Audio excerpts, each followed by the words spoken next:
Hello everyone, Happy New Year and welcome to the first episode of 2023 in English. So today we're going to be talking about Pi network or the Pi token. So a lot of news have been circulating about the Pi token, but 3 years ago in one of my videos about cryptocurrencies, what is Bitcoin, I had explained about the Pi token in a Tamil video. And it was in 2019 in December, and that is basically the same network or the same token that we're talking about now. So why are we talking about Pi in the first place? So Pi as a token has been there for 3 years, and you can mine it on a mobile phone for free, and all of this something that I had explained 3 years back. But recently there's been a lot of questions about the Pi network and about the Pi token because Huobi as an exchange had listed it, and the price had suddenly gone up to nearly $300, and everybody is suddenly starting to talk about it. And there's a lot of confusion around Pi token and the Pi network. So we're going to be trying to explain the basics of Pi as well as all of the controversies surrounding the Pi network in this video. So first of all, what is Pi? Pi is a token or a network or a cryptocurrency that you can mine on the phone. Rather, it's actually not a cryptocurrency. It is because it's not in an open blockchain yet. It is right now in an enclosed blockchain. In fact, 3 years back when it was launched, it was not even on a blockchain. It was just a concept that was created at that point of time with the intention to go towards a blockchain, with the intention to launch a mainnet in the future, which they have just done as an enclosed mainnet. Now, the how does a token get popular? How does a token become popular? Like meme coins, for example. When the popularity spreads, that's when the price increases. That's when everybody starts buying it. But initially, when the tokens are launched, they are either launched as a fair price launch or through like an ICO, initial coin launch, like an IPO in a share market. They are launched as an ICO or an IDO sale where they are sold at a common price, and it creates a bit of marketing strategy. It's basically to try and say that there is a coin like this and to spread the awareness and spread the news. That's how most coins are launched, like Sheep and Dodge and all those coins. And there are some coins which are then mined through the power of the POW, where proof of work, like Bitcoin, for example, which are then mined through the process of actually providing crypto support or the technical support, the hardware support to the blockchain itself. But Pi as a concept was a little bit different. The aim was to distribute as much Pi as possible to as many people, and then once a large number of people, millions and millions of people, had ownership of the Pi tokens, had a share of the Pi tokens, then they were trying to create a value for the Pi token. Then they were trying to create a value. Basically, first divide the tokens equally into a large community, and once a large community has had a sufficient number of Pi tokens, then launching the token would make sense, because then everybody would then contribute to the ecosystem and contribute to the value of the Pi token. It's more intended like a barter system to begin with, but then that's what the objective was. That initially, instead of launching a blockchain, instead of launching it at a value, at a price, it was launched at $0. It was launched at zero values, where people who had mobile phones can just click a button and you're basically acquiring these tokens over a period of time.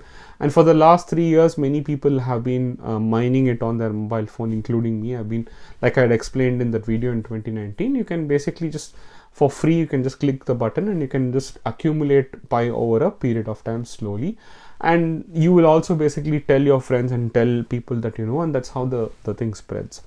Now, there's a subtle difference between it's commonly called as MLM or pyramid scheme. The only big difference is that in MLM, other people are required to buy. Here, everything is free. You're not forcing anyone to actually spend any money. Everything is completely free. So, like I had explained in that video, you can go to mindpi.com and you can download it. And there is a white paper which talks about the full details. And there is also a Medium article that explains the tokenomics of Pi. And Pi is actually a blockchain that was built on the Stellar Consensus Protocol, SCP, which is what XLM Stellar Lumens is also built on. So it's built on the Stellar Lumens protocol, the Stellar Consensus Protocol. And there are a lot of good details on this Medium article, which is published somewhere in I think March 2022. The main point is, on December 2021, after about 2 years without a blockchain, without a mainnet, Pi network created the enclosed mainnet, the first enclosed mainnet. So for over a year, roughly over a year, Pi has had a mainnet, a blockchain mainnet on the Stellar Consensus Protocol, but it's an enclosed mainnet, meaning you cannot send the tokens outside of this network, or you cannot send tokens into this network. You can only transact within this network, which means that you cannot sell it in a centralized exchange for a price or for a value, or you cannot put a value, you cannot even put a value on these Pi tokens. Another important factor in the Medium article is that the tokenomics, number of tokens. It limited the total max supply in the mainnet to 100 billion Pi. And they also depicted how this 100 billion Pi is going to be broken down. So for example, 80 billion Pi was going to go to the community, and 20 billion Pi was allocated to the core Pi team. So out of this 80 billion Pi, 65 billion Pi was the mining rewards, or whatever you're doing on the mobile.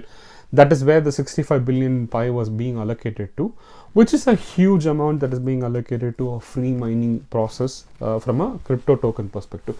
No other crypto token has probably allocated this much percentage of crypto tokens for a free mining process. Like you're not even spending your computing power, for example. So this is probably the first attempt where this much of tokens were given away for free to a large community, and then creating a value for it. Now there is also a CoinGecko article which talks about Pi network, and it gives you all the details about how the algorithm works, how the tokenomics works, and it also talks about how initially it was perceived as a scam, and how it is not a scam, or how more and more people are starting to have confidence over the Pi network in general, basically. So this is again a good article to read, and it talks about the KYC in detail. So like a centralized exchange on the Pi network, you need to do know your customer, KYC.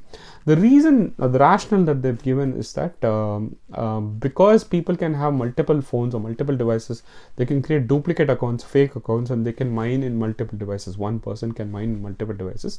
The objective is that only one person should have only one account, and so we should not be rewarding all the fake accounts.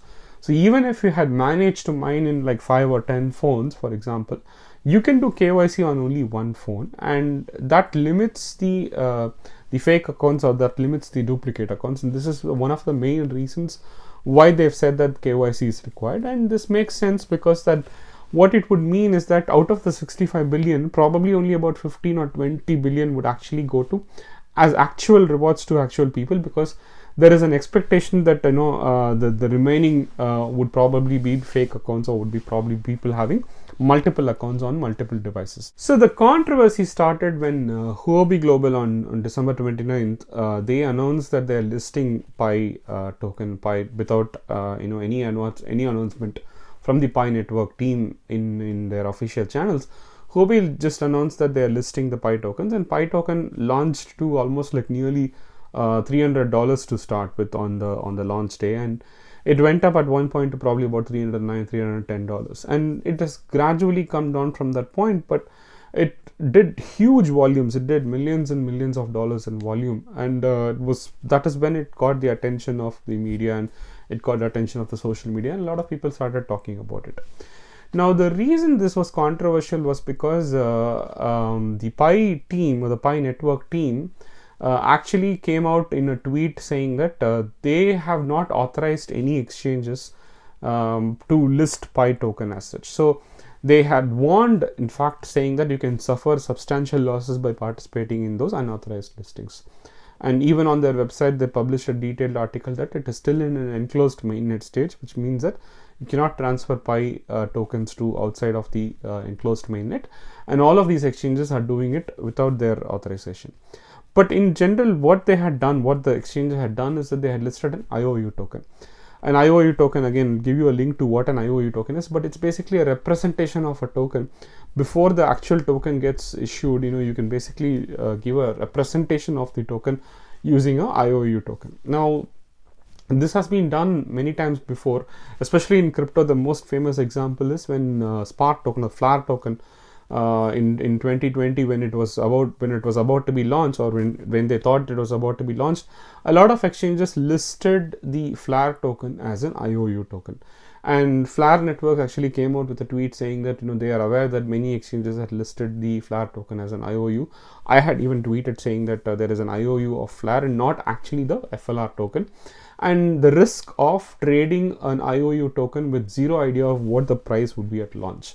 So a lot of people had been trading FLR token at that point of time without realizing the fact that what was being traded was actually an IOU token.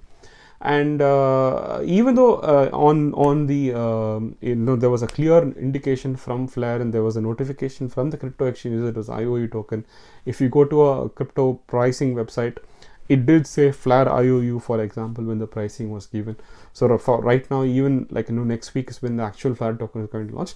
Even now, the Flare IOU token has been trading for nearly 2 years. For 2 years, the IOU token has been trading. The difference here was that the Huobi did not mention anywhere that it was an IOU token. They just said it was the actual Pi token that was being listed and that was being traded. Only in one of their articles, they mentioned that they're still closely following up with Pi Network's update on the upcoming mainnet. And that's the only place where they had mentioned that it's not actually an actual mainnet token. But they said they were working with the Pi Network. Pi right now, like I said, is about $86. It has fallen down nearly 1/4 of the value in about 3-4 days. But that is where the problem is. The problem is because all of this original value, this $300 value, where did it come from? Who did it go to? What is the why is it this big controversies? Because most of the trading volume is with Huobi. So when Huobi launched it without actually having any sort of collaboration or cooperation with the Pi network, all of this was coming from Huobi basically. So Pi and CryptoQuant actually published a detailed article on it, and it's very interesting because Huobi's proof of reserves was coming down, and their proof of reserves values in Bitcoin and stablecoin was actually going down. So they needed something. They needed a cash generator mechanism, and they had used Pi network, which had about 30 million users, as one of the options to generate cash for themselves, because just the trading volume alone was like millions of dollars, which would have generated a huge amount of fees, trading fees for Huobi when their trading volume was being dried up. So obviously they made a lot of money. Huobi made a lot of money by listing Pi.com or the Pi network tokens at a very high value, and it's quite easy to set the initial price, because once you create some initial trades at that value, the market makers or the order book basically start showing you the values at $300 or whatever, and the subsequent buyers will then follow the same order book or will follow the same liquidity and would start trading at that value. So in a nutshell, when will Pi network be released? What's going to be the price? So my expectation is that because it's 100 billion tokens, it's like similar to XRP, and it's probably going to be around the price of what the XRP is right now. It'll probably be less than $1 from a launch perspective. And also because a lot of people who've been mining for a few years, they will want to have an exit liquidity immediately on launch, and there'll be probably a lot of sale that will happen immediately. And you can expect the price to drop initially and then to sustain after a while. So I expect the price to be less than $1. So even the people who are buying in Huobi right now at $80, $85, they're probably incurring a huge risk by buying it at such an inflated value. When will the mainnet launch? Again, I have no idea. Like FLR token, for example, they've been launching the mainnet for nearly 2.5 years. So obviously it could take any number of months, for example, for the mainnet to go as an open mainnet. So these are my expectations. When these things happen, I will obviously make a video. Now, for people who have never used Pi or who never mined Pi and want to mine it, or people who have already been mining Pi but do not know what needs to be now with the mainnet launch and all these things, I'll give you a brief demo of how to do it on your mobile and what to do if you've already been mining Pi network on your mobile. I'll just give you like a brief demo of the application. So if you've never registered for Pi token or mined Pi token, so here's how you start. So you can click on the link, or you can directly go to minepi.com, and you can basically download the Mine app for either iPhone or for Android, and you can register for the Pi network as a new user. So you can use your phone number or Facebook. I use the phone number. And here you will be asked for the invitation code, where you can type ANANDTHIRU, which is my referral code. You can also skip it and you can directly do the registration without using a referral code as well. So once you register, it will also guide you on where to click. It's basically where it's circled right now. That's where you click for mining, and you have to do this every 24 hours. Every 24 hours, you have to keep clicking it for you to get the mining rewards. And it will also say that whether you want to get notified for a reminder for the notification when you have to click it for the next day. I have enabled notifications on my phone. As you can see at this point, it's 0.02 pi per hour. Initially, it used to be 1 pi per hour about 3 years back, and it has slowly come down. It's now 0.02 pi per hour. And on the left, you can click for the menu where you can see the link to install the Pi browser, and you can also see the mainnet link, which shows you the migration checklist. So in the migration checklist, you have like 7 options or 7 steps, 7 or 8 steps, which you can go through one by one.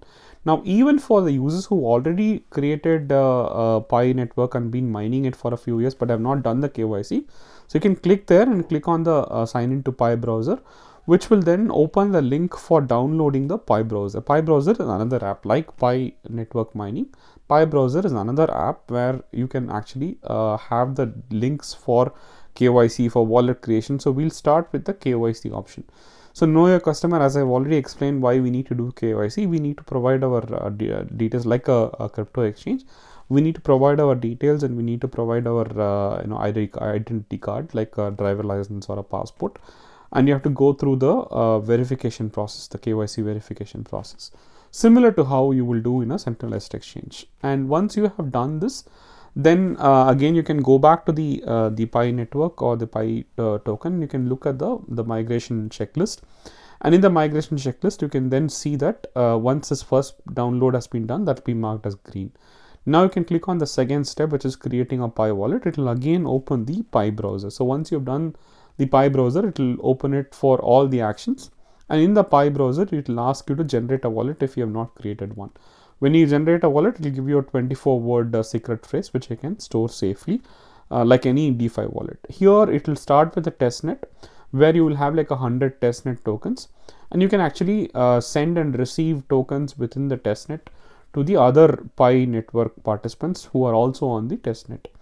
And you can click on the mainnet where you can see that you currently have 0 Pi because nothing has been migrated yet. So once you come back to the checklist, you will see that the generate wallet has now been confirmed. And now you go on to do the other steps. The third step, which is the confirm wallet. And now your Pi network app and your Pi browser app are connected. And now the third step is done. Now you go to the fourth step, wherein you will commit to lockup configuration. Now this is an important point where you are basically locking up the tokens for a few months to increase the reward rate or the reward percentage. Now I did not opt for 90%, which was the starting scenario. I opted for 50% lockup and 6 months lockup. But you can also do much lesser as well. And I would probably suggest not to do for a much longer duration as a personal suggestion. And then now that you've completed the 6 steps, because we have already done the KYC, and we go and do the acknowledgement. In the acknowledgement, they're giving you a contract wherein the first clause itself is saying that you're not expecting the tokens, you're not expecting profits from the token, and all of this is basically just to cover themselves from a legal perspective, from a securities and exchange perspective. So you can read through the whole thing. It's actually quite useful to read through the whole thing, but we probably don't have an option. And finally, I've done the sign and acknowledgement, and the 8th step is now in progress, which will take a few days for the mainnet tokens to be migrated. Hopefully you found this useful. Until next time, thank you. Bye.